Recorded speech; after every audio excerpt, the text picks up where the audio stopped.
என்ன? Someone is going to overpower me. என்னை காட்டிலும் இன்னொருவர் இது அதிகாரம் படைத்தவராக மேற்கொள்ள போகிறாரா? Someone's going to take my kingdom. என்னுடைய ராஜ்யத்தை இன்னொருவர் எடுத்துக்கொள்ள போகிறாரா?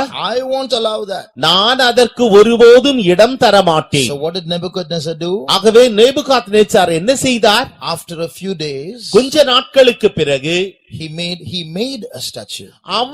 அவனே ஒரு சிலையை உண்டு பண்ணினான். In the dream he saw a statue, now he makes a statue. அவன் சொப்பனத்திலே ஒரு சிலையை கண்டான் என்றாலும் இப்பொழுது அவன் நிஜமாகவே ஒரு சிலையை உருவாக்குகிறான். What's the difference? அதனுடைய வித்தியாசம் என்ன?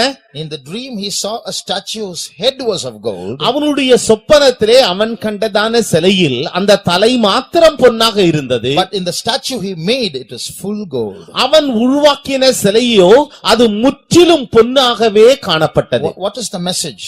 அதனுடைய செய்தி என்ன? No one should take over my kingdom. I should rule till the end. யாரும் என்னுடைய ராஜ்யத்தை எடுத்துக்கொள்ளக் கூடாது. நானே ராஜாவாக கடைசி வரை இருக்க வேண்டும். So if someone is going to take over my kingdom, யாராகிலும் என்னுடைய ராஜ்யத்தை எடுத்துக்கொள்வார்கள் என்றால், now I am the emperor. நான் தான் சக்கரவர்த்தி. I want to find out if there's someone in my kingdom who's going to try to overpower me. என்னுடைய ராஜ்யபாரத்திலே என்னை மேற்கொள்ளும்படியாக யாராகிலும் ஒருவரை நான் கண்டால், and I'm going to find out. நான் அதை கண்டுபிடிக்க போகிறேன். So he made this image full of gold. ஆகவே இந்த சிலையை முழுவதுமாக பொன்னினால் உருவாக்கினான். I'm going to rule till the end. நான் முடிவு பரியந்தமும் நானே அரசாட்சி செய்ய போகிறேன். I am king of Babylon. நானே பாபிலோனின் Maharaja. And when the trumpet sounds and you hear the sound of musical instruments, இந்த எக்காளம் தொனிக்கின்ற பொழுது, வாத்திய கருவிகள் இசைக்கின்ற பொழுது, I want all my officials to bow down. என்னுடைய மாகாணத்தில் உள்ளதான அதிகாரிகள் அனைவரும் தாழ விழுந்து பணிந்து கொள்ள வேண்டும். That's why he didn't ask everyone to bow down. He asked only the officials, because from there the rebellion will come. அவன் எல்லா ஜனங்களும் அதற்கு முன்பாக பணிந்து கொள்ள வேண்டும் என்று அவன் சொல்லவில்லை. அந்த தேசத்தின் பிரதானிகள், பிரதானமானவர்கள், அவர்கள்தான் பணிந்து கொள்ள வேண்டும் என்று சொன்னான். ஏனென்றால் அவர்களில் இருந்துதான் விரோதி எழும்புவார். So he said, if you don't bow down, I'm going to throw you into a furnace. நீ தாழ விழுந்து பணிந்து கொள்ளாவிட்டால் நான் உன்னை அக்னி சூளையில் தூக்கி எறிந்து விடுவேன். Now just imagine this picture full of gold. இப்பொழுது இந்த படத்தை நோக்கி பாருங்கள். இது முழுவதும் பொன்னினால் செய்யப்பட்டது. செய்யப்பட்டது போல் யூகித்து பாருங்கள். Now just imagine this made of gold. இந்த சிலை முழுவதுமே பொன்னினால் உருவாக்கப்பட்டதாக யோசித்து பாருங்கள். Now look at this. இப்பொழுது இந்த படத்தை பாருங்கள். Look at this statue. இந்த சிலையை பாருங்கள். It's similar to that. இது இதற்கு ஒப்பாக இருக்கிறது. And this is full gold. இது முழுவதும் பொன். You know what is that? அது என்ன தெரியுமா? That's the Oscar award. அதுதான் ஆஸ்கர் விருது என்று அழைக்கப்படுகிறது. Anybody has heard of Oscar award? Oscar விருதை பற்றி யாராகிலும் கேள்விப்பட்டிருக்கிறீர்களா? This is the award given to Hollywood movies, actors, directors and actresses during a film festival. ஒரு திரைப்பட விழா ஒன்று ஹாலிவுட்ல நடத்துவார்கள். அந்த ஹாலிவுட்ல இந்த திரைப்பட விழா நடக்கின்ற பொழுது நடிகர்கள், நடிகைகள், திரைப்பட இயக்குனர்கள் இவர்களுக்காக இது போன்றதான ஆஸ்கர் விருது வழங்கப்படும்.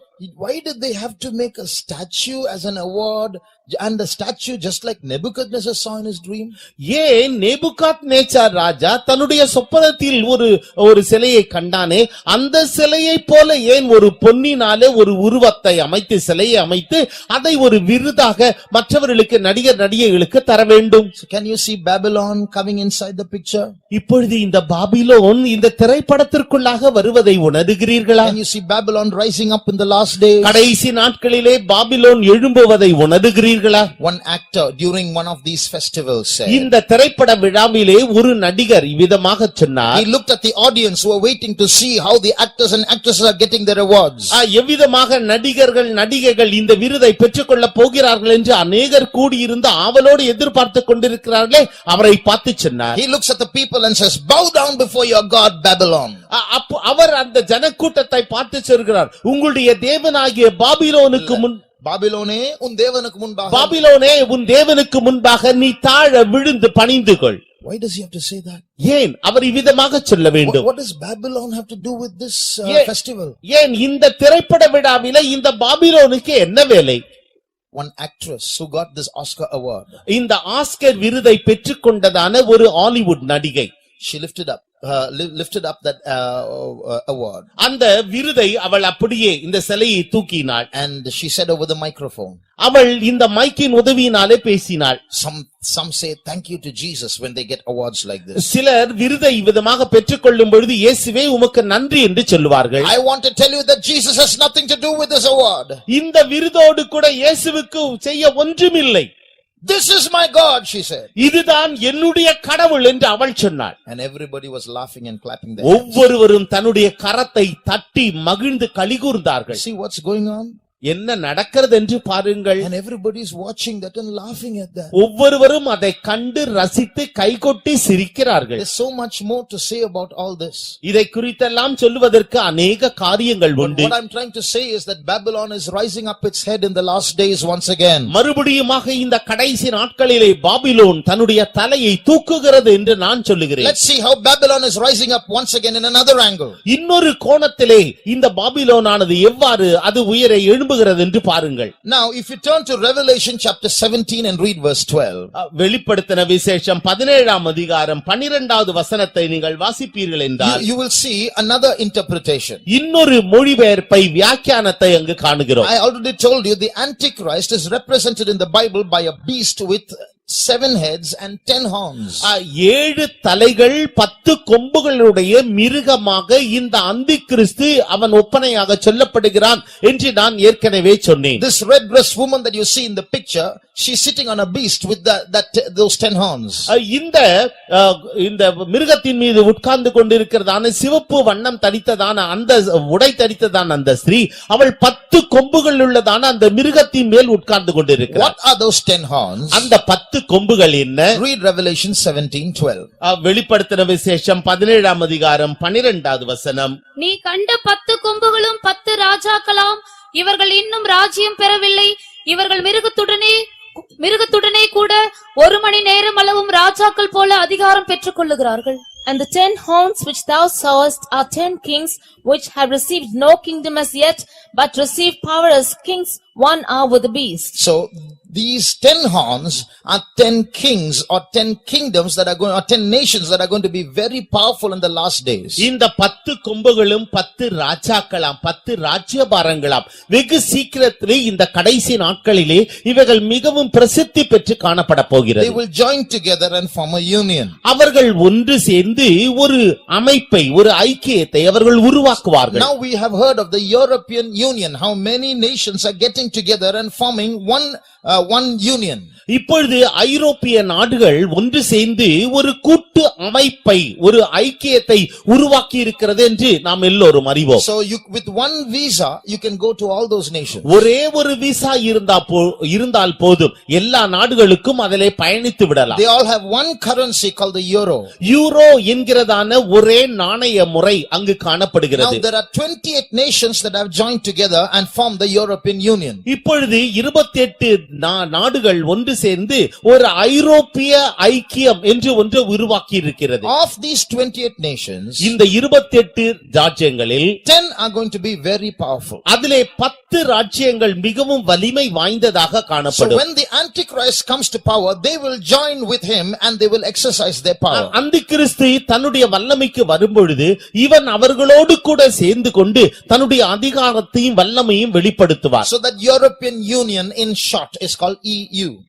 அந்த ஐரோப்பிய ஐக்கியமானது சுருக்கமாக EU என்று அழைக்கப்படுகிறது. Now if you come to that picture there, அங்க இருக்கிறதான அந்த படத்தை நாம் பார்ப்போம் என்றால் yesterday we saw that this the artist's representation of the Tower of Babel. Babel கோபுரத்தினுடைய அந்த புகைப்படத்தை எவ்வாறு இந்த சித்திரம் தீட்டுபவர்கள் தீட்டி இருக்கிறார்கள் என்று நாம் நேற்றைய தினத்திலே சொன்னோம். It's like half built. அது பாதி அளவு கட்டப்பட்ட ஒன்று. It represents how halfway they left off building it. அவர்கள் எவ்விதமாக பாதியிலே அந்த கட்டடத்தை கட்டுவதை கோபுரத்தை கட்டுவதை நிறுத்திவிட்டு போய்விட்டார்கள் என்று காணுகிறோம். Now if you look at this building below, அதற்கு கீழே இருக்கிறதான அந்த கட்டடத்தை நாம் நோக்கி பார்ப்போம் என்றால் it's a modern building. அது நவீன கால கட்டிடம். But you look at the way it is built, அது எவ்விதமாக கட்டப்பட்டு இருக்கிறது என்று பாருங்கள். it's built just like the Tower of Babel. Babel கோபுரம் எவ்வாறு கட்டப்பட்டிருந்ததோ அதுபோலவே இந்த கட்டிடமும் தற்காலிக கட்டிடமும் கட்டப்பட்டு இருக்கிறது. You see this particular story, the building is left off here. இங்கு இந்த கட்டிடமானது எவ்வாறு அப்படியே பாதி நிறுத்தப்பட்ட கட்டிடம் போல இருக்கிறது அந்த இடத்தில். In the next story, அடுத்த பகுதியில் you see, in this place the building is finished. அந்த பகுதியில் அந்த கட்டிடமானது கட்டி முடிக்கப்பட்டிருக்கிறது. In the top story, with this the building is over. அந்த மேற்பகுதியிலே அதோடு கூட அந்த கட்டிடம் நிறுத்தப்பட்டுள்ளது. The remaining portion is empty. அந்த மீதி பகுதி காலியாக இருக்கிறது. So it is built just like this Tower of Babel. இந்த பாபிலோன் கோபுரம் எவ்வாறு கட்டி இருந்ததோ அதுபோலவே இந்த கட்டிடமும் கட்டப்பட்டிருக்கிறது. What is that building? இந்த கட்டிடம் என்ன? It's the EU Parliament. இது இந்த ஐரோப்பிய ஐக்கியத்தினுடைய பாராளுமன்றம். It is there today. இன்றைக்கும் அது காணப்படுகிறது. Why have they built it like Babel? ஏன் இதை பாபேல் கோபுரத்தை போல கட்டினார்கள்? Yesterday we heard of the Tower of Babel. Babel கோபுரத்தை குறித்து நேற்றைய தினத்திலே நாம் கேட்டோம். It was built as a rebellion against God. தேவனுக்கு விரோதமாக முரட்டாட்டம் பண்ணி அது கட்டினார்கள். This time, God, you are not going to fool us. We will escape. இந்த முறை கடவுளே நீர் எங்களை மதியினராக மாற்ற முடியாது, நாங்கள் தப்பித்து விடுவோம். We will build a tower so high that no flood can drown us. நாங்கள் மிகுந்த உயரமான ஒரு கோபுரத்தை கட்டுவோம், எவ்வளவு அதிக உயரமான ஜல பிரளயம் வந்தாலும் எங்களை அடிக்க முடியாது. And now they are building a building just like that. இப்பொழுது அவர்கள் அதே போன்றதான ஒரு கட்டடத்தை கட்டி இருக்கிறார்கள். That's a rebellion against God. இது தேவனுக்கு விரோதமான முரட்டாட்டம். So you see the Tower of Babylon now again appearing here in the building. இப்பொழுது பாபேலின் கோபுரம், அந்த பாபிலோன் அது இப்பொழுது இந்த கோபுரத்தில் அது மறுபடியுமாக தலை தூக்கி இருக்கிறது. So people are rebelling against God once again. That's the meaning of the shape of that building. இந்த கட்டிடத்தினுடைய அந்த அமைப்பே மறுபடியுமாக ஜனங்கள் இப்பொழுது தேவனுக்கு விரோதமாக முரட்டாட்டம் பண்ணுகிறார்கள். We don't want you, God. தேவனே நீர் எங்களுக்கு தேவையில்லை. Get out of this world. We want to rule ourselves. இந்த உலகத்தை விட்டு நீர் புறப்பட்டு போய்விடும், நாங்கள் எங்களையே அரசாட்சி செய்து கொள்வோம். He was in the world and the world was made by him, but the world knew him not. அவர் இந்த உலகத்தில் இருந்தார், இந்த உலகத்தை அவர்தான் சிருஷ்டித்தார், என்றாலும் இந்த உலகமோ அவரை அறியவில்லை. He came unto his own people, but his own people received him not. சொந்தமானதிலே அவர் வந்தார், தம்முடைய சொந்தமானவர்களோ அவரை ஏற்றுக்கொள்ளவில்லை. Read that verse please. அந்த வசனத்தை தயவு செய்து வாசியுங்கள். John 1:10-12. யோவான் எழுதின சுவிசேஷம் 1ஆம் அதிகாரம் 10 முதல் 12 வசனங்கள் வரை. அவர் உலகத்தில் இருந்தார், உலகம் அவர் மூலமாய் உண்டாயிற்று, உலகமோ அவரை அறியவில்லை. அவர் தமக்கு சொந்தமானதிலே வந்தார், அவருக்கு சொந்தமானவர்களோ அவரை ஏற்றுக்கொள்ளவில்லை. அவருடைய நாமத்தின் மேல் விசுவாசம் உள்ளவர்களாய் அவரை ஏற்றுக்கொண்டவர்கள் எத்தனை பேர்களோ அத்தனை பேர்களும் தேவனுடைய பிள்ளைகள் ஆகும்படி அவர்களுக்கு அதிகாரம் கொடுத்தார். He was in the world, and the world was made by him, and the world knew him not. He came unto his own, and his own received him not. But as many as received him, to them gave he power to become the sons of God, even to them that believe on his name. So the world does not know him, and even if they know him, they don't want him.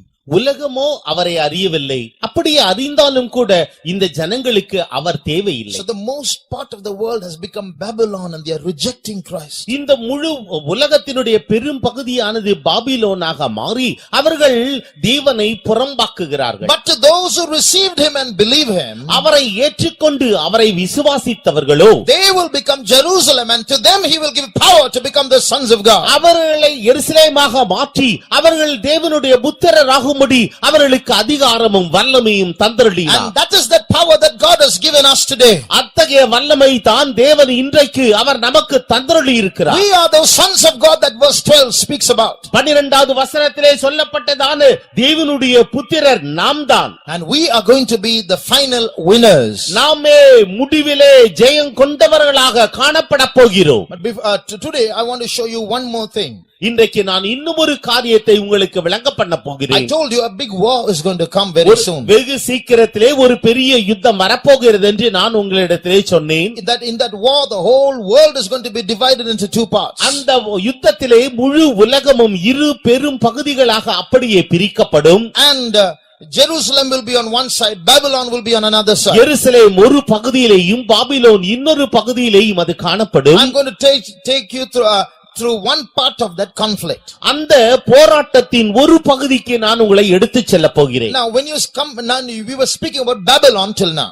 இப்போ இம்மட்டுமாக நாம் பாபிலோனை குறித்தே படித்து Now வந்தோம். we are going to see a little about Jerusalem. நாம் எருசலேமை குறித்து கொஞ்சம் காணுவோமா? Now I told you there is a literal Jerusalem in Israel on the map, and there is a spiritual Jerusalem, the church of God. வரைபடத்திலே எழுத்தின்படியாக இஸ்ரவேலிலே ஒரு எருசலேம் இருக்கிறது என்றும் அதே நேரத்திலே ஆவிக்குரிய எருசலேம் உண்டென்றும் நான் உங்களிடத்திலே சொன்னேன். That's the church of God. அது தேவனுடைய சபை. Now there are 2 points where literal Jerusalem and spiritual Jerusalem will meet. எழுத்தின்படியான எருசலேமும் ஆவிக்குரிய எருசலேமும் அவைகள் ஒரு முறை சந்திக்கும். சந்திக்கிற 2 இடங்கள் உண்டு. There are 2 points where the literal Jerusalem on the map of Israel and spiritual Jerusalem, which is the church of God, will coincide, both come together. இங்கு வரைபடத்திலே காணுகிற இஸ்ரவேலின் வரைபடத்திலே இருக்கிறதான எழுத்தின்படியான எருசலேமும் ஆவிக்குரிய எருசலேம் ஆகிய தேவனுடைய சபையும் அவைகள் 2 சந்தர்ப்பங்களிலே ஒன்றோடு ஒன்று சேரக்கூடியதான இடம் உண்டு. The first place, முதல் இடம் என்னவென்றால், all of us are spiritual Jerusalem. நாம் எல்லோரும் ஆவிக்குரிய எருசலேமாக இருக்கிறோம். Now when after the battle of Armageddon, Armageddon யுத்தத்திற்கு பிறகு, I will put it briefly, நான் சுருக்கமாக சொல்லுகிறேன். When the Antichrist rules, he will rule for 7 years. அந்திகிறிஸ்து அரசாட்சி செய்கின்ற பொழுது அவன் 7 வருஷங்களுக்கு அரசாட்சி செய்வான். At the end of that, there's going to be a big battle. அதனுடைய முடிவிலே ஒரு பெரிய யுத்தம் நடைபெறும். Crores are going to die. கோடிக்கணக்கான ஜனங்கள் மாண்டு போவார்கள். After that, Jesus and his church will rule this world for 1000 years. அதற்கு பிறகு இயேசு கிறிஸ்துவும் அவருடைய பரிசுத்தவான்களும் இந்த உலகத்தை அவர்கள் 1000 வருடம் அரசாட்சி செய்வார்கள். Then the world headquarters is going to be Jerusalem. அதற்கு பிறகு இந்த உலகத்தின் தலைநகரமானது எருசலேமிலே காணப்படும். There are verses but no time. வசனங்கள் உண்டு என்றாலும் நேரம் இல்லை. At that time, the spiritual Jerusalem, the church of God, even people of Nazareth Center, our headquarters is going to be Jerusalem. இந்த எருசலேம் ஆவிக்குரிய எருசலேம், அதாவது தேவனுடைய சபை, இந்த நாசரேத்தில் உள்ளதான நாசரேத் சென்டரை சேர்ந்ததான இந்த ஜனங்களும் கூட நாம் எல்லாரும் அங்கு சேர்ந்த 1000 வருட அரசாட்சியிலே இருப்போம். So after that, Nazareth won't be our home. Jerusalem will be our hometown. அதற்கு பிறகு நாசரேத் நம்முடைய வீடாக, சொந்த வீடாக, ஊராக இருக்காது.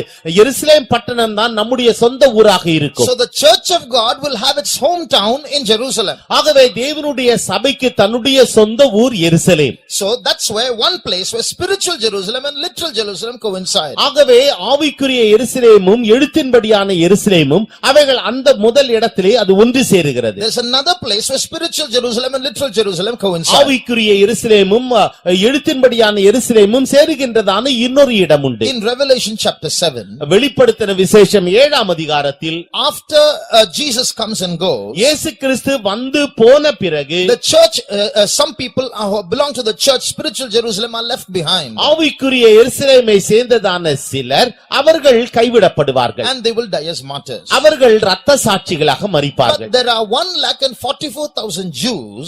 1,44,000 யூதர்கள். They will be sealed by God and protected. அவர்கள் தேவனால் முத்திரை தரிக்கப்பட்டு அவர்கள் பாதுகாக்கப்படுவார்கள்.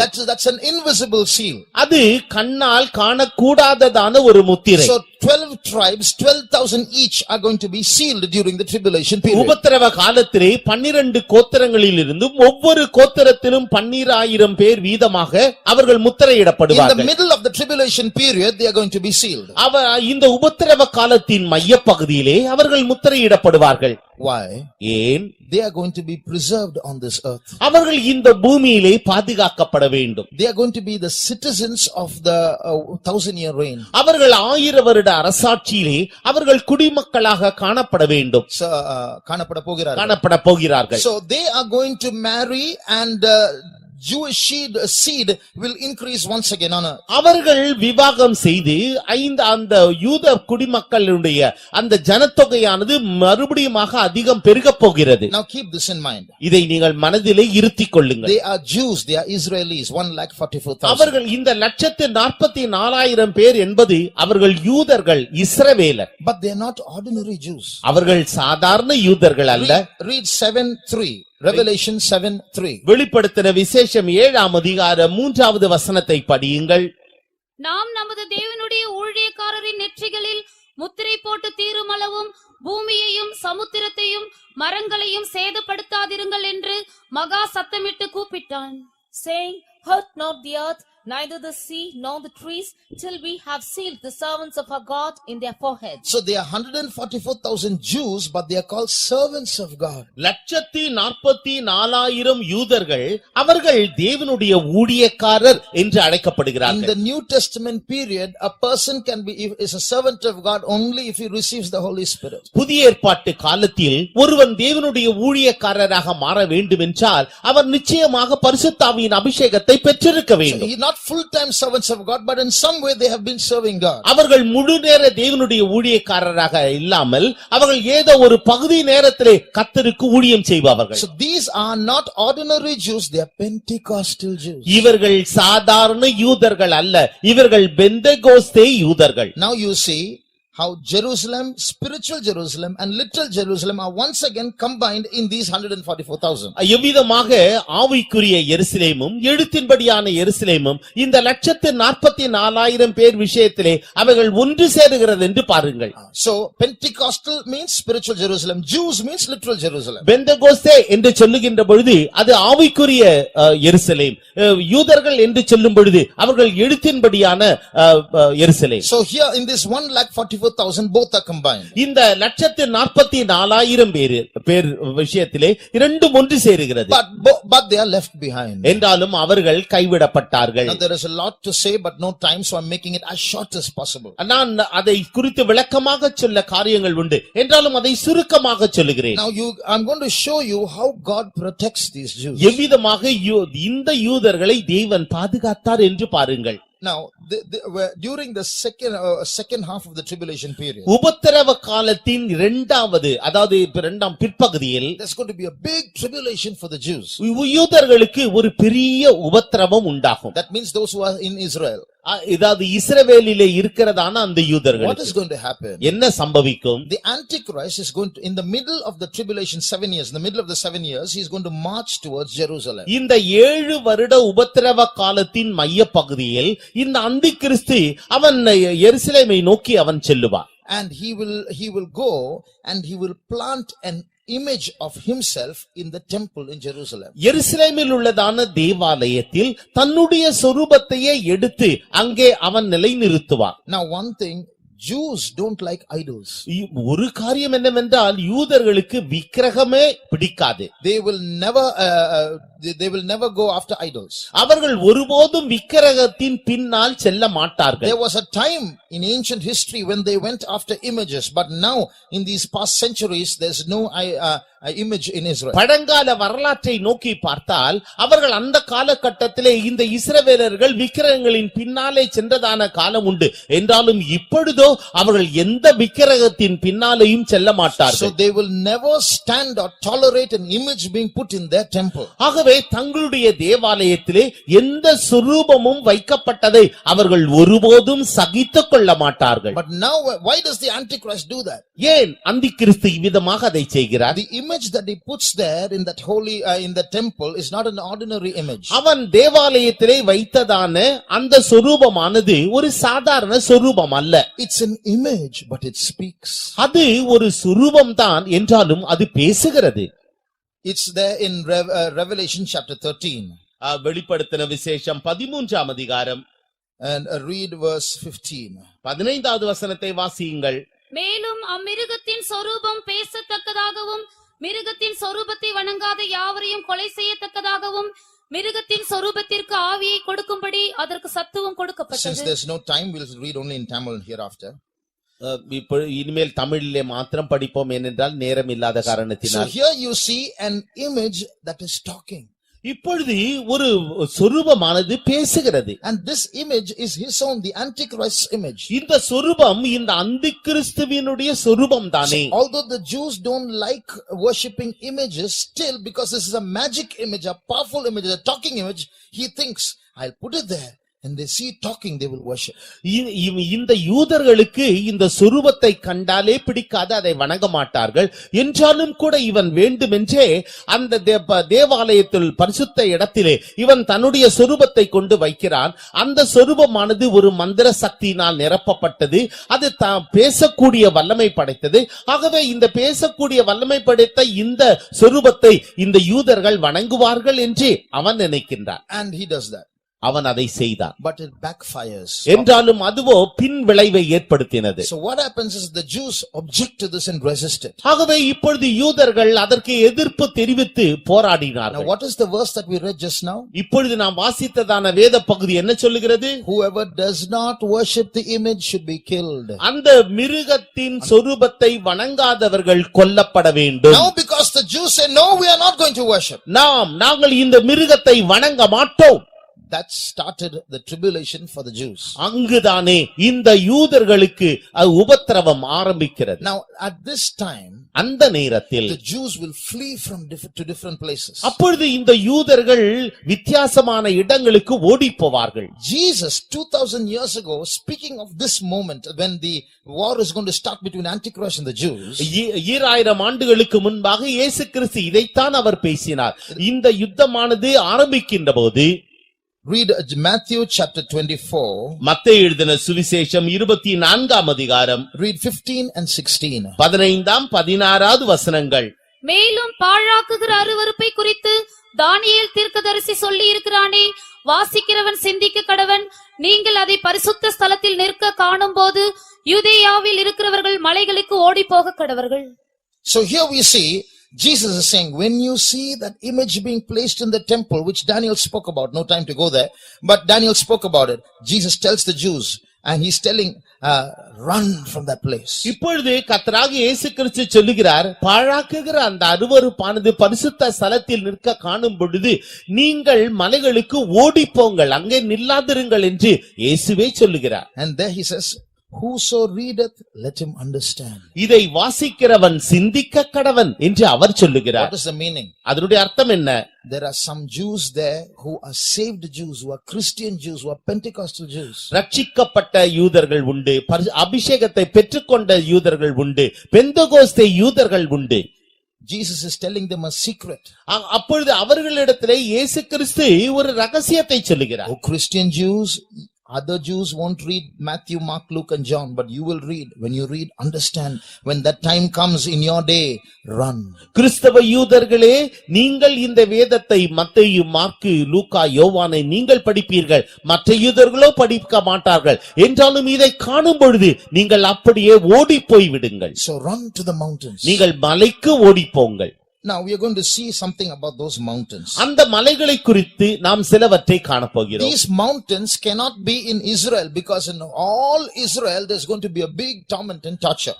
இந்த மலைகள் இஸ்ரவேலிலே காணப்பட முடியாது. ஏனென்றால் முழு இஸ்ரவேலிலும் மிகுந்த மகா உபத்திரவம், வாதை உண்டாயிருக்கும். So they have to flee to some mountains outside Israel. ஆகவே இஸ்ரவேலுக்கு வெளியே இருக்கிறதான சில மலைகளுக்கு அவர்கள் ஓடி போக That வேண்டும். means they have to go into some other country. அதனுடைய அர்த்தம் அவர்கள் வேறு தேசத்திற்கு ஓடி போக வேண்டும். Where can be those mountains where these Jews can hide, where these Christian or Pentecostal Jews can hide? இந்த பெந்தெகோஸ்தே கிறிஸ்தவ யூதர்கள் தாங்கள் போய் ஒளிந்து கொள்ளக்கூடியதான அந்த மலைகள் அவைகள் எங்கே இருக்கிறது?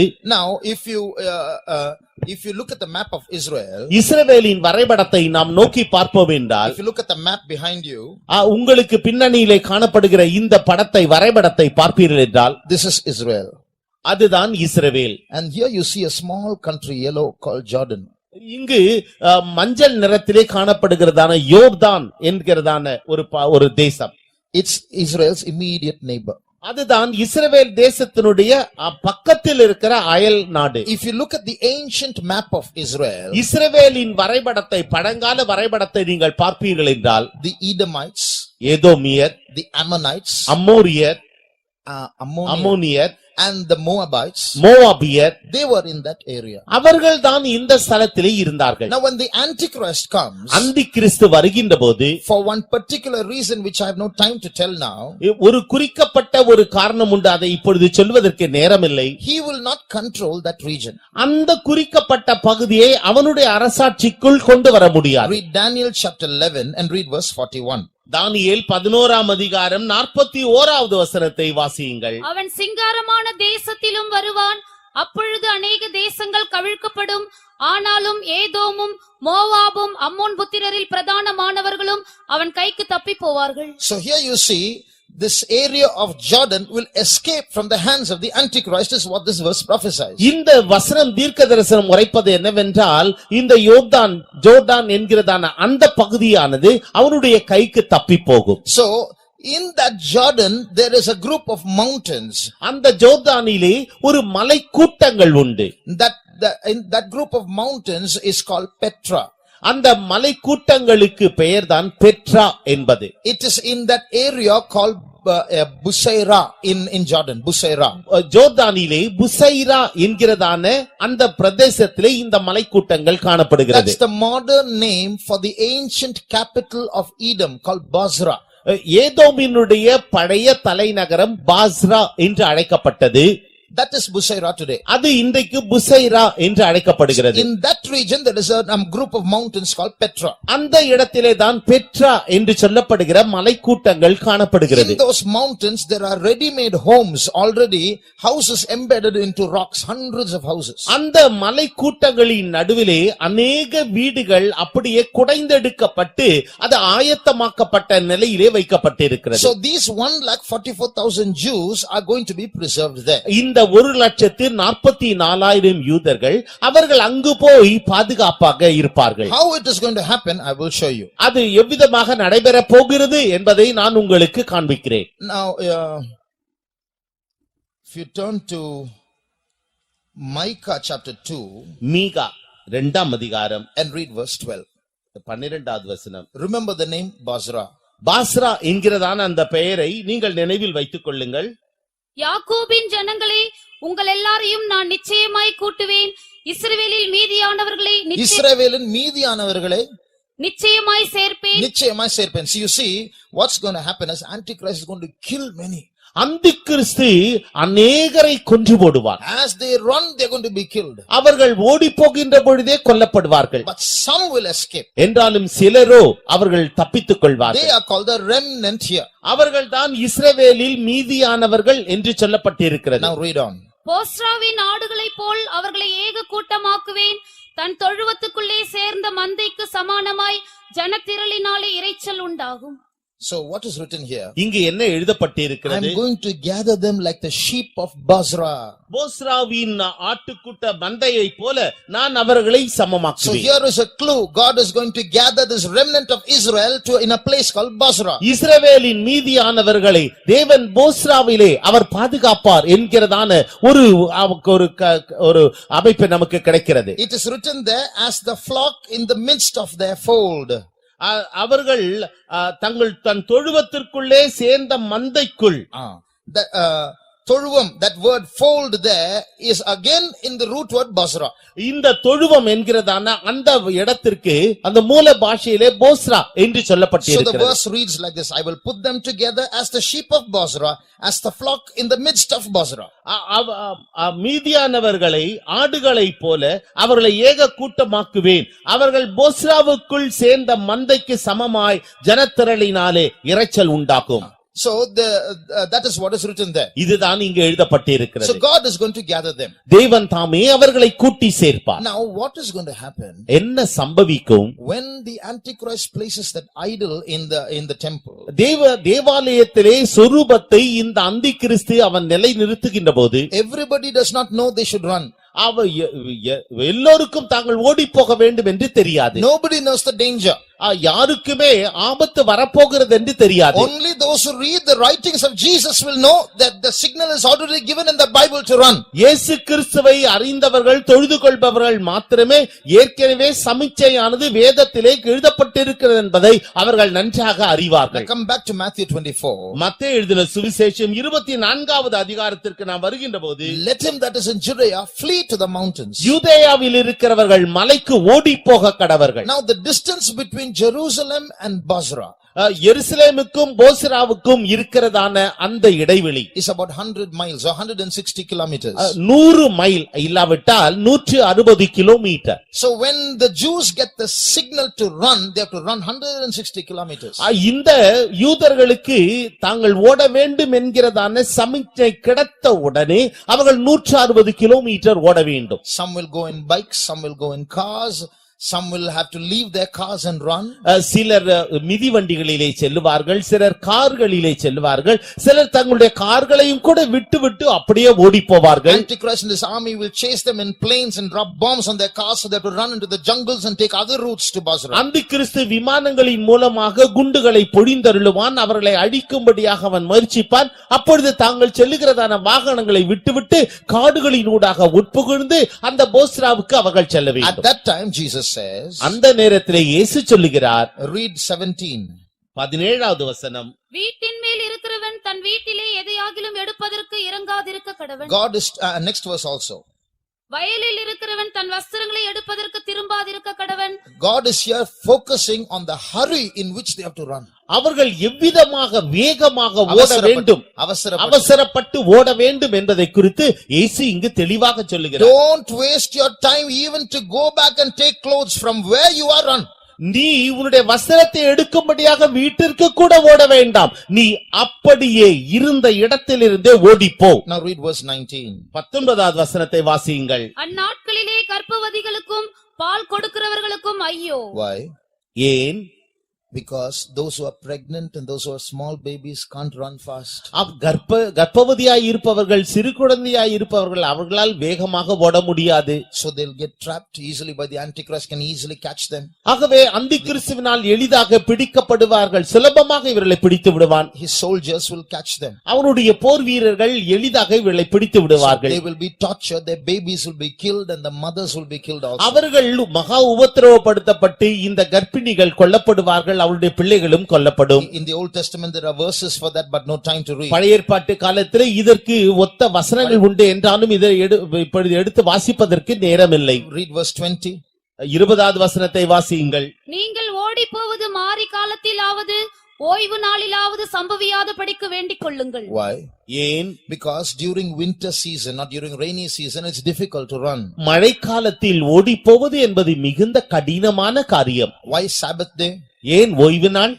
Pray that your running won't be on the Sabbath day, because on the Sabbath day they should not run beyond a particular distance. They have certain rules. அவர்களுக்கு சில ஒழுங்குமுறைகள் உண்டு. ஓய்வு நாளிலே ஒரு குறிப்பிட்ட தொலைவிற்கு அப்பால் அவர்கள் ஓடி போக கூடாது. So if it's on Sabbath day, you have to run 160 kilometers.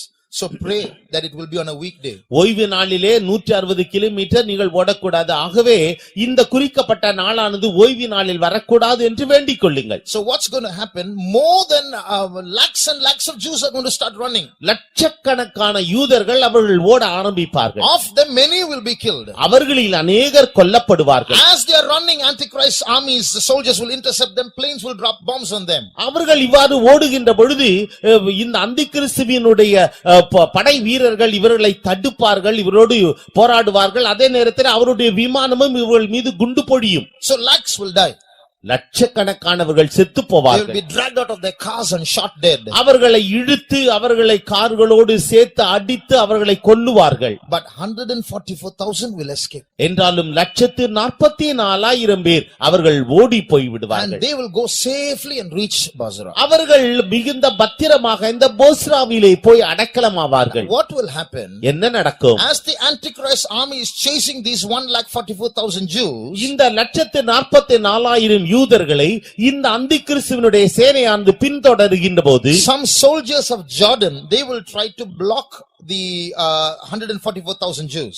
இந்த ஜோர்தானில் உள்ளதான சில வீரர்கள் இந்த 144,000 யூதர்களை தடுப்பார்கள். So what will happen? These 144,000 Jews are going to be trapped by the Antichrist army from the back and by the Jordanian army from the front. ஆகவே இந்த 144,000 யூதர்கள் முன்பக்கத்திலிருந்து இந்த ஜோர்தானின் படைவீரர்களாலும் பின்பக்கத்திலிருந்து அந்திகிறிஸ்துவின் படைவீரர்களாலும் அவர்கள் அப்படியே நெருக்கப்படுவார்கள். So they won't know what to do. என்ன செய்வதென்று அவர்களுக்கு ஒன்று புரியாமல் இருக்கும். At that time, அந்த நேரத்தில் a prophecy is fulfilled. அப்பொழுது இந்த தீர்க்க தரிசனம் நிறைவேற்றப்படும். Now read Micah chapter 2. We read verse 12, isn't it? மீகா 2ஆம் அதிகாரம் 12வது வசனத்தை நாம் வாசித்தோம் அல்லவா? Read now 12 and 13. இப்பொழுது 12ஆம் 13வது வசனங்களை No need to வாசியுங்கள். read verse 12. In verse 12 it's written, God will gather the remnants at Bozrah. இப்பொழுது இஸ்ரவேலின் மீதியானவர்களை அவர் போஸ்ராவில் சேர்ப்பார் என்று சொல்லப்பட்டிருக்கிறது. Now read verse 13. 13வது வசனத்தை படியுங்கள். தடைகளை நீக்கி போடுகிறவர் அவர்களுக்கு முன்பாக நடந்து போகிறார். அவர்கள் தடைகளை நீக்கி வாசலால் உட்பிரவேசித்து கடந்து போவார்கள். அவர்கள் ராஜா அவர்களுக்கு முன்பாக போவார். கர்த்தர் அவர்கள் முன்னணியில் நடந்து போவார். What a beautiful verse. எவ்வளவு அழகான வசனம் இது. Jesus is going to walk in front of those 144,000 Jews. He's the breaker. அவர்தானே இந்த 144,000 யூதர்களுக்கு முன்பாக கர்த்தராகிய இயேசுவே அவர் நடந்து போவார். அவர்களை தடைகளை உடைத்தெறிந்து முன்னே செல்பவர். So he is going to go before them and he is going to take them safely. அவர்தான் அவர்களுக்கு முன்பாக போவார். அவர்களை பாதுகாப்பாக வழி நடத்துவார். And the Jordanian soldiers cannot touch them. Or the Antichrist soldiers cannot touch them. இந்த ஜோர்தானின் படைவீரர்களும் அதே நேரத்திலே அந்திகிறிஸ்துவின் படைவீரர்களும் அவர்களால் ஒன்றும் செய்யலாது, அவர்களை தொட முடியாது. Read Jeremiah chapter 49. எரேமியா 49ஆம் அதிகாரம் and read verse 22. 22வது வசனம். இதோ ஒருவன் கழுகை போல எழும்பி பறந்து வந்து தன் சட்டைகளை போஸ்ராவின் மேல் விரிப்பான்.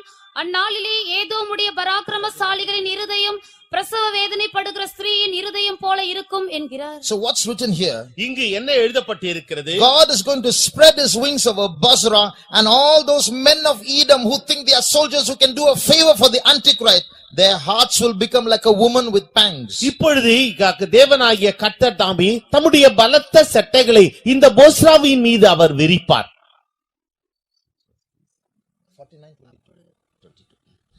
49, when that happens, all those mighty men of Edom, those soldiers of Jordan who think they can do a favor for the Antichrist by confronting these 144,000 Jews, their hearts will become like a woman in her pangs. அந்த நாளிலே இந்த ஏதோமியர் அவர்கள் இந்த யூதர்களை தடுக்கலாம் என்று அவர்கள் முயற்சி செய்தாலும் கூட அவருடைய இருதயமோ பிரசவ வேதனைப்படுகிற ஸ்திரீயின் இருதயம் போல அது கரைந்து போகும். So the mighty men of Edom mentioned in this verse are the soldiers of Jordan. ஏதோமினுடைய பராக்கிரமசாலிகள் என்று சொல்லுகின்ற பொழுது அவர்கள் ஜோர்தானினுடைய படைவீரர்கள். So here you see Jesus is going in front of these 144,000. ஆகவே இயேசு கிறிஸ்து தாமே இந்த 144,000 யூதர்களுக்கு முன்பாக அவர் செல்லுவார். At this time a big bloodshed is going to take place. அந்த நேரத்திலே ஒரு பெரிய ரத்தம் சிந்துதல் நடைபெறும். The Jordan soldiers and the Antichrist soldiers will try to kill these 144,000 Jews. இப்பொழுது இந்த ஜோர்தானின் படைவீரர்களும் அந்திகிறிஸ்துவின் படைவீரர்களும் 144,000 யூதர்களை கொல்லும்படியாக அவர்கள் எத்தனிப்பார்கள். Jesus alone will fight against those soldiers and kill them all. இயேசு கிறிஸ்து தாமே அந்த படை வீரர்களோடு யுத்தம் செய்து அவர்கள் அனைவரையும் கொன்று போடுவார். Read Isaiah chapter 63. ஏசாயா 63ஆம் அதிகாரம் and read verse 1. முதலாவது வசனம். ஏதோமிலும் அதிலுள்ள போஸ்ரா பட்டணத்திலும் இருந்து சாயம் தீர்ந்த வஸ்திரங்களுடையவராகவும் மகத்துவமாய் உடுத்திருக்கிறவராகவும் தமது மகத்தான வல்லமையிலே எழுந்தருளினவராகவும் வருகிற இவர் யார்? So here we see who is this who has risen up from Bozrah. போஸ்ராவிலிருந்து எழுந்து வருகிறதான இவர் யார்? And what's the reply? அதனுடைய பதில் என்ன? நீதியாய் பேசி ரட்சிக்க வல்லவராகிய நான் தானே. So here we see one man is risen up in Bozrah, mighty to save. இங்கு போஸ்ராவிலே ஒருவர் எழுந்தருளுகிறார், அவர் ரட்சிக்க வல்லமையுள்ளவராக இருக்கிறார். Now he has finished that battle and is coming out. அவர் இப்பொழுது அந்த யுத்த களத்தை முடித்துவிட்டு வெளியே So வருகிறார். that's why the question is, who is this who's coming from Bozrah? ஆகவேதான் போஸ்ராவிலிருந்து வருகிற இவர் யார் என்ற கேள்வி. The reply is, I, that is mighty to save. ஆகவேதான் அதனுடைய பதில் ரட்சிக்க வல்லவராகிய நான் தானே. That's not a man. அது ஒரு மனிதன் அல்ல. Read the second verse. இரண்டாவது வசனம். உம்முடைய உடுப்பு சிவப்பாகவும் உம்முடைய வஸ்திரங்கள் ஆலையை மிதிக்கிறவன் வஸ்திரங்கள் போலவும் இருக்கிறது என்ன? What happened? Why is your garment red? ஏன் உம்முடைய வஸ்திரமானது சிவப்பு நிறமாக காணப்படுகிறது? The next verse says, அடுத்த வசனம் சொல்லுகிறது, I fought against some people in my anger and their blood sprinkled on me. நான் என் கோபத்திலே அவர்களை மிதித்தேன், அவருடைய இரத்தம் என்னுடைய வஸ்திரங்களின் மேல் தெரித்தது. I fought alone against them. நான் அவர்களோடு தனியனாக யுத்தம் So செய்தேன். this verse says a battle is going to take place in Bozrah. Jesus against thousands of soldiers, they're all going to die and their blood is going to fall on the garment of Jesus. போஸ்ராவிலே தேவன் தாமே ஒரு யுத்தத்தை இந்த 144,000 யூதர்களுக்காக செய்வார். அவர் இந்த யுத்தத்தை செய்கின்ற பொழுது, அவர்களை கொல்லுகின்ற பொழுது, அந்த வீரர்களை கொல்லுகின்ற பொழுது அவருடைய இரத்தம் இவருடைய உடையிலே தெறிக்கும். So that's why Jesus is coming from Bozrah after a battle. ஆகவே தான் போஸ்ராவிலே யுத்தத்தை முடித்துவிட்டு இயேசு வெளியே வருவார். That's how the 144,000 Jews, those Pentecostals who are left behind, they are going to find their refuge in Petra in Bozrah. ஆகவே தான் இந்த 144,000 யூதர்கள், அவர்கள் கைவிடப்பட்டவர்கள், அவர்கள் போஸ்ராவிலே இந்த பெட்ராவிலே அவர்கள் அடைக்கலம் புகுவார்கள். Now remember, these 144,000 Jews, they are part of the church which is left behind because they are Pentecostals. இந்த 144,000 யூதர்கள் அவர்கள் பெந்தகோஸ்தே ஜனங்கள், அவர்கள் கைவிடப்பட்ட தேவனுடைய சபையை சேர்ந்தவர்கள். Now coming to Revelation 12, வெளிப்படுத்தின விசேஷம் 12ஆம் அதிகாரத்திற்கு நாம் வருகின்ற போது we read about the church which is left behind in verse 6. 6வது வசனத்திலே கைவிடப்பட்ட ஒரு சபையை குறித்து நாம் வாசிக்கின்றோம். ஸ்திரீயானவள் வனாந்தரத்திற்கு ஓடிப்போனால் அங்கே 1260 நாள் அளவும் அவளை போஷிப்பதற்காக தேவனால் ஆயத்தமாக்கப்பட்ட இடம் அவளுக்கு உண்டாயிருந்தது. So here we see, for the church which is left behind, there is a place prepared by God for protection from the Antichrist. அந்திகிறிஸ்துவினுடைய அந்த உபத்திரவத்திலிருந்து கைவிடப்பட்ட அந்த சபையை பாதுகாக்கும்படியாக தேவனால் ஒரு ஸ்தலமானது So ஆயத்தமாக்கப்பட்டிருந்தது. there will be many places of protection all over the earth. ஆகவே இந்த பூமியிலே அநேக இடங்களிலே அநேக ஸ்தலங்கள், பாதுகாப்பான ஸ்தலங்கள் இவ்விதமாக காணப்படும். For the 144,000, this Petra will be that place. இந்த 144,000 யூதர்களுக்கு இந்த பெட்ரா என்கிறதான இந்த ஸ்தலம் அது காணப்படும். Now return to Revelation chapter 19. வெளிப்படுத்தின விசேஷம் 19வது அதிகாரத்திற்கு நாம் வருகின்ற போது Read verse 11. 11வது வசனத்தை வாசியுங்கள். பின்பு பரலோகம் திறந்திருக்க கண்டேன், இதோ ஒரு வெள்ளை குதிரை காணப்பட்டது. அதின்மேல் ஏறி இருந்தவர் உண்மையும் சத்தியமும் உள்ளவர் எண்ணப்பட்டவர். அவர் நீதியாய் நியாயம் தீர்த்து யுத்தம் பண்ணுகிறார். This is Jesus. இதுதான் இயேசு. Behind him we are going to come. அவருக்கு பின்னணியிலே நாம் வரப்போகிறோம். Read verse 14. 14வது வசனத்தை வாசியுங்கள். பரலோகத்தில் உள்ள சேனைகள் வெண்மையும் சுத்தமுமான மெல்லிய வஸ்திரம் தரித்தவர்களாய் வெள்ளை குதிரைகளின் மேல் ஏறி அவருக்கு பின் சென்றார்கள். So we are going to come dressed in white on white horses coming behind Jesus. ஆகவே நாம் வெண்வஸ்திரம் தரித்துக்கொண்டு வெள்ளை குதிரைகளின் மேல் ஏறிக்கொண்டு இயேசுவின் பின்னாலே நாம் வரப்போகிறோம். But if you look at that picture, the last picture there, அந்த இருக்கிறதான அந்த கடைசி படத்தை நீங்கள் பார்ப்பீர்கள் என்றால் everyone is white dress, but the person in front alone is red dress. ஒவ்வொருவரும் வெண்வஸ்திரம் தரித்தவர்களாக இருக்கிறார்கள் என்றாலும் முன்பகுதியில் இருப்பவரோ அவர் சிவப்பு நிற வஸ்திரம் தரித்தவராக இருக்கிறார். That's Jesus. அது இயேசு. Read verse 13 now. Revelation 19:13. வெளிப்படுத்தின விசேஷம் 19ஆம் அதிகாரம் 13வது வசனம். ரத்தத்தில் தோய்க்கப்பட்ட வஸ்திரத்தை தரித்திருந்தார். அவருடைய நாமம் தேவனுடைய வார்த்தை என்பதே. So this is Jesus. இது இயேசு. Now he is coming in a garment dipped with blood. அவர் இரத்தத்தில் தோய்க்கப்பட்ட வஸ்திரத்தை தரித்தவராக வந்தார். Where did that blood come from? இந்த இரத்தம் எங்கிருந்து வந்தது? There is no angel's blood. அது தேவதூதருடைய இரத்தம் அல்ல. தேவதூதருடைய இரத்தம் என்று ஒன்று இல்லை. தேவதூதருடைய இரத்தம் என்று ஒன்று இல்லை. So he couldn't have fought against someone in heaven and come down. அவர் ஏதோ வானத்திலே இருக்கிறதான யாரோட யுத்தம் செய்துவிட்டு வரவில்லை. What has happened? என்ன நடந்தது? After this battle in Bozrah, after the blood came on his garments, he went to heaven and said, come, there's another battle, all of you come, my armies come down. And he came down without changing his clothes. ஆகவே இந்த போஸ்ராவிலே அவர் யுத்தத்தை தன்னந்தனியராக நடத்திவிட்டு அந்த ரத்தம் அவருடைய வஸ்திரத்திலே தெரித்தது. அதோடு கூட அவர் பரலோகத்திற்கு சென்று தம்முடைய சேனைகளை அழைத்து, வாருங்கள் நாம் இன்னொரு யுத்தத்தை நடப்பிக்க வேண்டும் என்று சொல்லி அவர்களையும் அழைத்துக் கொண்டு அவர் பூமிக்கு வருகிறார். அவருடைய வஸ்திரத்தை மாற்றாமலே வருகிறார். So that's the garment dipped in blood. அதுதான் ரத்தம் தோய்ந்ததான வஸ்திரம். So that Jesus, see how he protects those 1,44,000 Jews who are left behind. எவ்விதமாக கைவிடப்பட்டதான 1,44,000 யூதர்களை அவர் பாதுகாக்கிறார் என்று பாருங்கள். If he can keep a place of protection for Jews who are left behind, and if he can fight for them, how much more will he not fight our battles? அவர் இந்த கைவிடப்பட்டதான 1,44,000 யூதர்களுக்காக யுத்தம் செய்து அவர்களை பாதுகாப்பாக அரணிப்பான ஒரு ஸ்தலத்திலே அவரை பாதுகாப்பார் என்றால் நமக்கு எவ்வளவு அதிகமாக நமக்காக அவர் யுத்தம் செய்து நம்மை பாதுகாப்பார். Some people, when they see people backsliding and leaving the ministry and falling from the faith, they get scared. How long will I last? சிலர் மற்றவர்கள் பின்வாங்கி போவதையும் விசுவாசிகளும் ஊழியக்காரர்களும் பின்வாங்கி போவதையும் காணுகின்ற பொழுது இவர்களே போய்விடுகிறார்கள், நான் எவ்வளவு காலம் நிலைத்திருப்பேன் என்று அவர்கள் பயந்து நடுங்குகிறார்கள். This Jesus who protects those who are left behind, will he not protect us? கைவிடப்பட்ட இவர்களை இயேசு பாதுகாத்தாரே, அவர் நம்மை பாதுகாக்க மாட்டாரா? It's very difficult for a Christian to fall. ஆகவே ஒரு கிறிஸ்தவர் விழுந்து போவது என்பதே கடினமான காரியம். But why are they falling? ஏன் அவர்கள் விழுந்து போகிறார்கள்? Because of our utter carelessness, nothing else. நம்முடைய அஜாக்கிரதை நிமித்தமாகவே தவிர வேறொன்றினாலும் அல்ல. Because of our utter foolishness, nothing else. நம்முடைய மதீனத்தினால் மாத்திரமே ஒழிய வேறொன்றினாலும் அல்ல. Our foolishness is so great that it is greater than God's protection and pushes past his protection and goes out. That's why we நம்முடைய fall. மதீனமானது மிகவும் பெரிதாக இருக்கிறது, தேவனுடைய பாதுகாப்பையும் கூட உடைத்து திமிரிக் கொண்டு வெளியே வந்து விடுகிறது. That's why we fall. ஆகவே தான் நாம் விடுகிறோம். Not because God forsakes us. தேவன் நம்மை கைவிட்டதினால் அல்ல. Our God is a protecting God. நம்முடைய தேவன் நம்மை பாதுகாக்கிற தேவன். He will fight on our behalf and shed the blood of our enemies.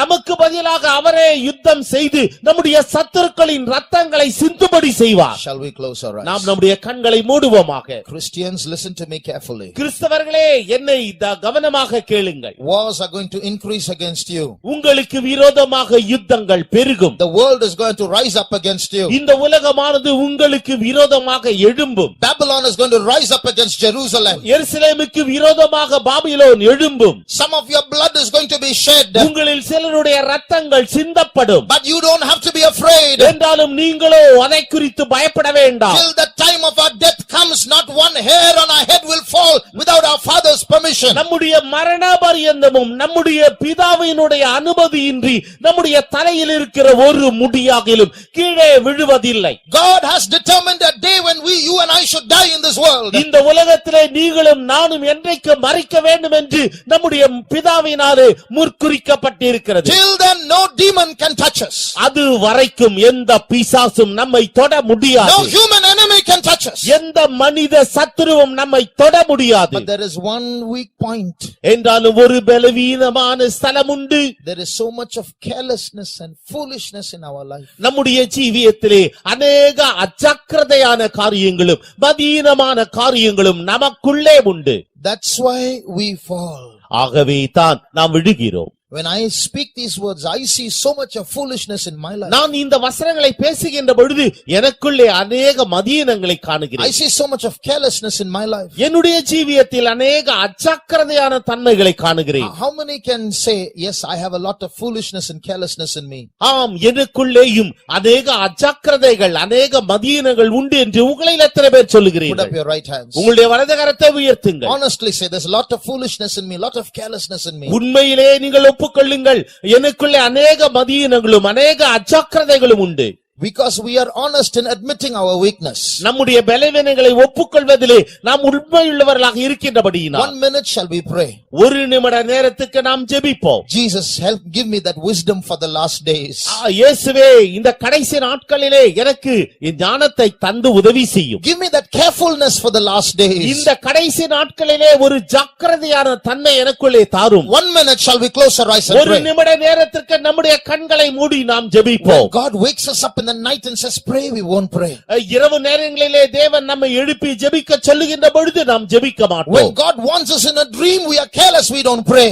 தேவன் சொப்பனங்களிலே நம்மை எச்சரிக்கின்ற பொழுது நாம் அஜாக்கிரதையாக இருந்து ஜெபிக்க மாட்டோம். When God is hitting us, chastising us through trials to confess a particular sin, we say that's coincidence. ஒரு குறிக்கப்பட்ட பாவத்தை அறிக்கை செய்யும்படியாக தேவன் உங்களுக்கு உணர்வை கொடுக்கின்ற பொழுது, சிட்சையை கொடுக்கின்ற பொழுது நீங்கள் இது ஏதோ மற்ற காரியத்தோடு சேருகிறதான ஒரு சம்பவம் என்று சொல்லிவிடுகிறீர்கள். தற்செயலாய் நடந்த சம்பவம் என்று சொல்லிவிடுகிறீர்கள். Today God is going to take away that carelessness. இன்றைக்கு தேவன் உங்களுடைய அஜாக்கிரதையை எடுக்க போகிறார். So many times when the Spirit of the Lord urges us to sit up in the night, we are tired, we'll say tomorrow. அநேக சந்தர்ப்பங்களிலே கர்த்தருடைய ஆவியானவர் இரவு நேரங்களிலே நீங்கள் எழும்பி ஜெபிக்க வேண்டும் என்று உங்களை தூண்டுகின்ற பொழுது, ஆண்டவரே நான் மிகுந்த களைப்புற்று இருக்கிறேன், என்னால் முடியாது என்று சோம்பல் உள்ளவராய் மாறிவிடுகிறீர்கள். கர்த்தர் இன்றைக்கு நமக்கு ஒரு ஜாக்கிரதையின் ஆவியை தரப்போகிறார்.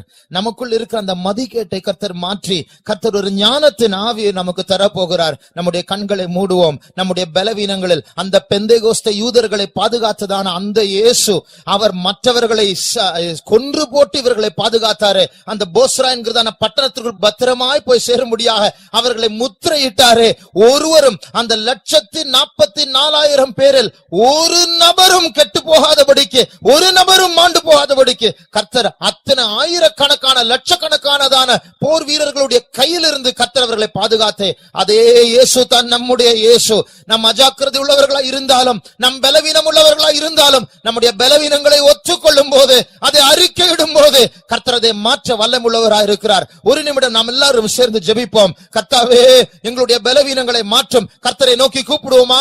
கர்த்தர் இந்த நேரத்தில் ஒரு பலத்தின் ஆவியை, ஒரு ஞானத்தின் ஆவியை நம்மேல் ஊற்றுவாராக.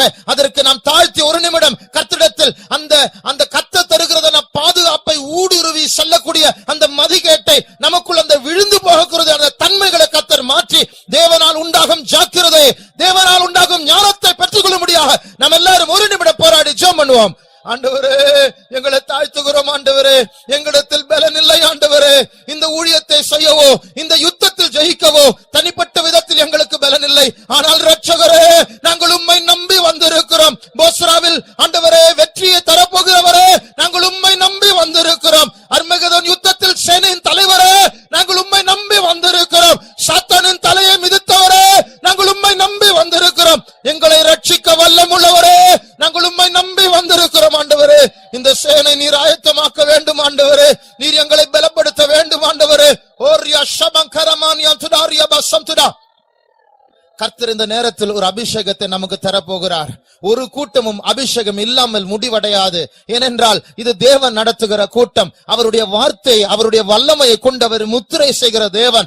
எப்படி அந்த 1,44,000 யூதர்களை கர்த்தர் முத்திரை செய்து ஒருவரும் அவர்களை தொடக்கூடாதபடிக்கு கர்த்தர் பாதுகாத்தாரோ, இதே போல இந்த நேரத்தில் அபிஷேகத்தின் முத்திரையினால், அபிஷேகத்தின் அச்சாரத்தினால் கர்த்தர் இங்கே சிலரை முத்திரை செய்ய போகிறார். உங்களை ஒருவரும் தொட முடியாது.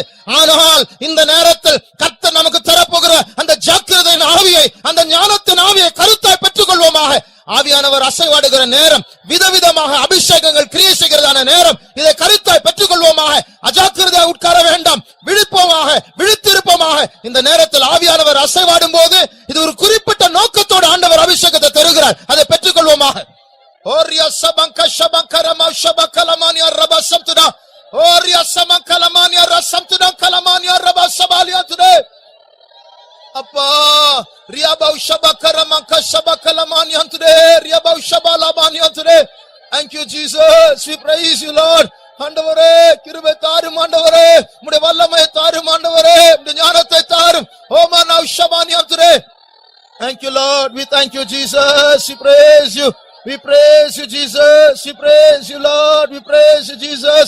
Thank you Lord. We thank you Lord. We thank you Lord. We thank you Jesus. We praise you Rabba Shabankaramania today. Thank you Lord. Ruba Shabankalamania today. Thank you Lord. We thank you Jesus. We praise you Lord. We praise you Jesus. ஸ்தோத்திரம் ஆண்டவரே. ஸ்தோத்திரம் ஆண்டவரே. Jesus. கண்டுனை அழைத்தவர் கரம் அதை borrower கைவிடாதிருப்பார். கண்டுனை அழைத்தவர் கரம் அதை borrower கைவிடாதிருப்பார். அன்புகள் தோறும் உனக்கவர் அளித்த ஆசீர்களை எண்ணிப்பார். அன்புகள் தோறும் உனக்கவர் அளித்த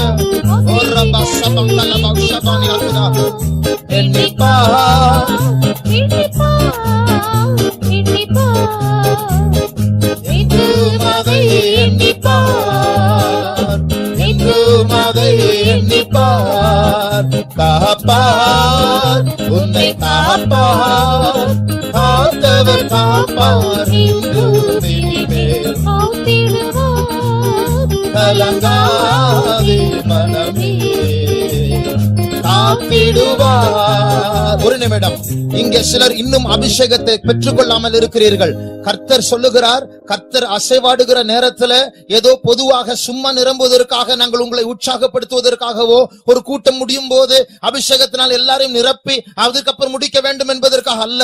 இது தேவன் நடத்துகிற கூட்டம். திருத்துவ தேவன் இந்த கூட்டத்தில் ஈடுபட்டு கொண்டிருக்கிறார். பரிசுத்த ஆவியானவர் நம்மத்தில் அசைவாடி கொண்டிருக்கிறார். இங்கே சிலர் அந்த அஜாக்கிரதையினால் அந்த மதிகேட்டினால் கட்டப்பட்டிருக்கிறீர்கள். ஆனால் ஆவியானவர் எங்கே உண்டோ அங்கே விடுதலை உண்டு. அந்த அபிஷேகம் இப்போது எல்லாருக்கும் பட்சபாதமற்ற தேவன் தரும்படியாக அவர் அசைவாடி கொண்டிருக்கிறார். யார் யார் பலவீனமா இருக்கிறார்களோ, யார் யாருக்கு ரட்சிப்பு தேவையோ, ரட்சிக்க வல்லமை உள்ளவரிடத்தில் செல்லுவோமாக.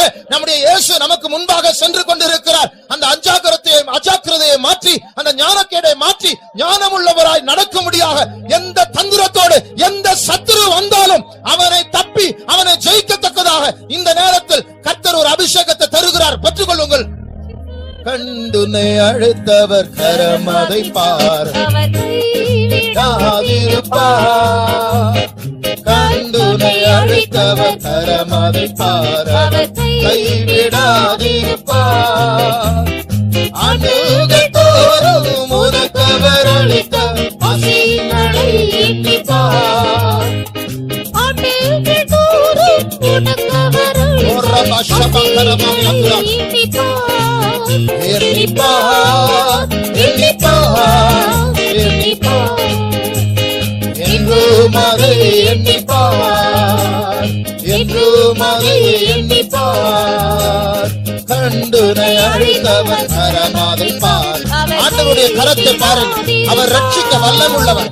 அவருடைய கை கைவிடாத கரங்கள், பத்திரமாய் பாதுகாக்க பிடிக்கக்கூடியதான கரங்கள். அணுகள் தோறும் உனக்கம் அணுகள் தோறும் உனக்கம்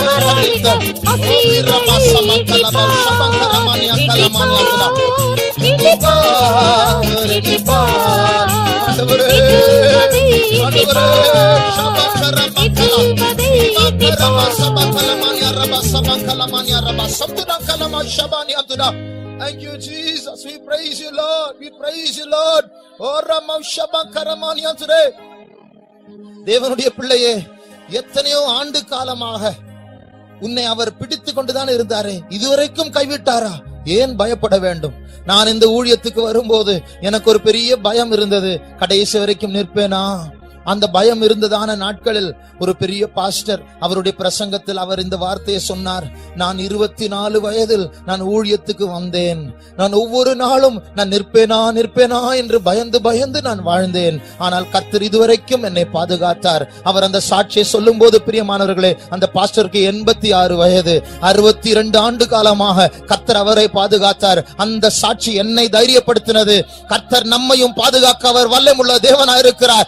நமக்கு எத்தனையோ பலவீனங்கள் இருக்கலாம், ஆனால் அந்த பலவீனங்களை விட என் ரட்சகர் பெரியவராய் இருக்கிறார். அவர் ஆரம்பித்த வேலையை பூர்ணப்படுத்த அவர் வல்லமுள்ளவராய் இருக்கிறார். கண்டுனை அழைத்தவர் கரம் அதை பாரவர் கைவிடாதிருப்பார். கண்டுனை அழைத்தவர் கரம் அதை, அவருடைய கரங்களை பார்த்து கைகளை தட்டி பாடுங்கள். அது பாதுகாக்கிறதான கரங்கள், அது மந்திரமாய் பாதுகாக்கிறதான கரங்கள், கைவிடாத கரங்கள், அதை பிடித்து கொண்டே பாடுங்கள்.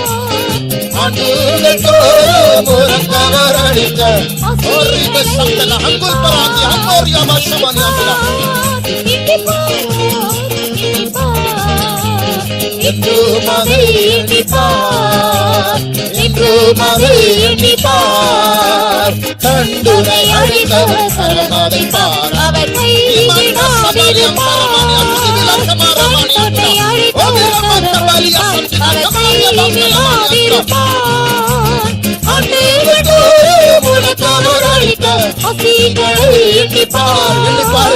அவர் நன்மை செய்கிற தேவன் இதுவரைக்கும் பாதுகாத்தவர், இனிமேலும் காப்பார்.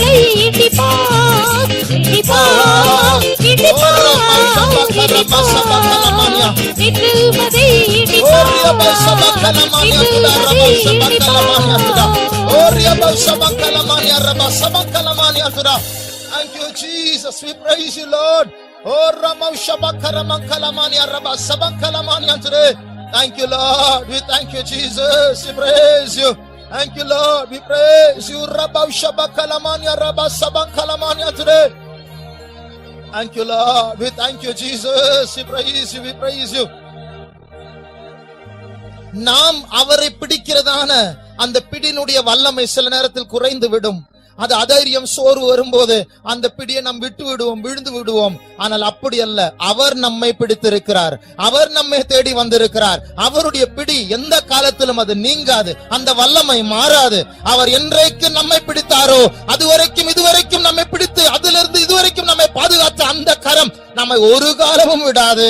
அவர் நம்முடைய நல்ல மெய்ப்பனா இருக்கிறார். அவர் நம்மை மறக்கவே மாட்டார். நம்முடைய உள்ளங்கையில், அவருடைய உள்ளங்கையில் நம்மை வரைந்து இருக்கிறார். நாம் அவருடைய கையில் செதுக்கப்பட்டிருக்கிறோம். ஒருவரும் அந்த கரத்திலிருந்து நம்மை பறிக்க முடியாது. ஆகையால் சவாலோடு நன்றியோடு நாம் பாடுவோமாக. காப்பார், உன்னை காப்பார், காத்தவர் காப்பார், என்றும் இனிமேல் காத்திடுவார்.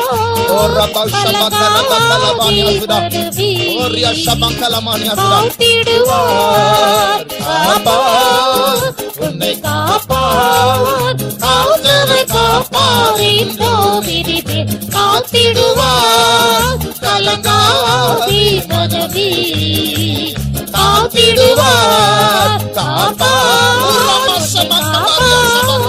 காத்தவர் காப்பார், காத்திடுவார். கலங்காதே மனமே, காத்திடுவார், காப்பார், காப்பார், காத்தவர் காப்பார், என்றும் இனிமேல் காத்திடுவார். கலங்காதே மனமே, காத்திடுவார்.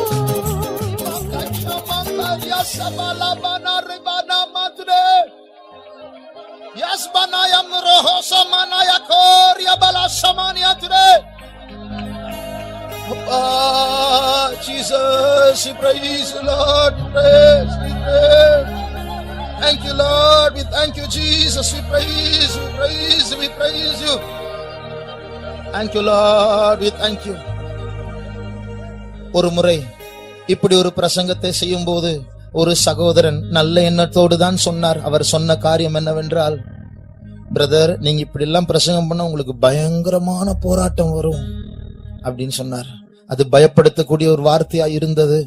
ஆனால் நான் சொன்ன வார்த்தை என்னவென்றால், பரிசுத்த பவுல் 14 புத்தகங்களை பைபிள் எழுதியிருக்கிறாரே, அந்த புத்தகங்களை வாசித்து எத்தனையோ பேர் ரட்சிக்கப்பட்டார்கள். அவருடைய பிரசங்கங்களை கேட்டு எத்தனையோ பேர் ரட்சிக்கப்பட்டார்கள், மாற்றப்பட்டார்களே.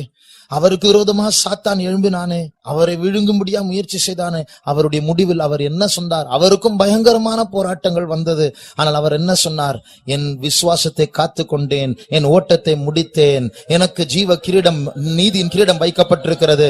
அந்த தேவன் என்னை பாதுகாக்க மாட்டாரா? அந்த பரிசுத்த பவுல் அப்படி பயங்கரமான ஊழியங்களை செய்து அவரை பாதுகாத்ததான தேவன் என்னை பாதுகாக்க மாட்டாரா? அவரை ரட்சித்தவர், என்னை ரட்சித்தவர், அவரை பாதுகாத்த தேவன், என்னை பாதுகாத்த தேவன், நம்மை பாதுகாக்கிற தேவன் உண்மை உள்ளவர். அவர் உண்மை உள்ளவர், அவர் உண்மை உள்ளவர், அவர் கைவிடவே மாட்டார். ஆகையால் சபையோரே பயப்பட வேண்டாம், உங்கள் சத்துருக்களை கண்டு பயப்பட வேண்டாம். ஒரு பெரிய பெரிய பெரிய தேவன் நம் பட்சத்தில் இருக்கிறார். அவருடைய நம்முடைய யுத்தங்களை நடப்பித்துக் கொண்டிருக்கிறார். நம்முடைய பலவீனங்கள் அவருடைய பலத்தை அவர் ஊற்றிக்கொண்டே இருக்கிறார். அவருடைய அபிஷேகத்தை ஊற்றிக்கொண்டிருக்கிறார். கைவிடாதவர், கரை சேரும்படியாக பரிசுத்த பவுலை பாதுகாத்த தேவன், 12 சீஷர்களை பாதுகாத்த தேவன், நம்முடைய முற்பிதாக்களை பாதுகாத்த தேவன் நம்மையும் பாதுகாக்க அவர் வல்லமையுள்ளவராயிருக்கிறார். காப்பார், உன்னை காப்பார், காத்தவர் காப்பார் என்றும் காத்திடுவார். கலங்காதே மனமே, காத்திடுவார், காப்பார், நிச்சயமாய் காப்பார். காத்தவர் உரம்மா சமங்கரா சபானியா கமாலா மரமஹந்துடா. கலங்காதே மனமே, காத்திடுவார், காப்பார். ஓரியா சமங்கலா மரம சிமானா கபாலியா மனதுடா. ஓரியா மசமங்கலா மனதுடா. கலங்காதே மனமே, காத்திடுவார், காப்பார்.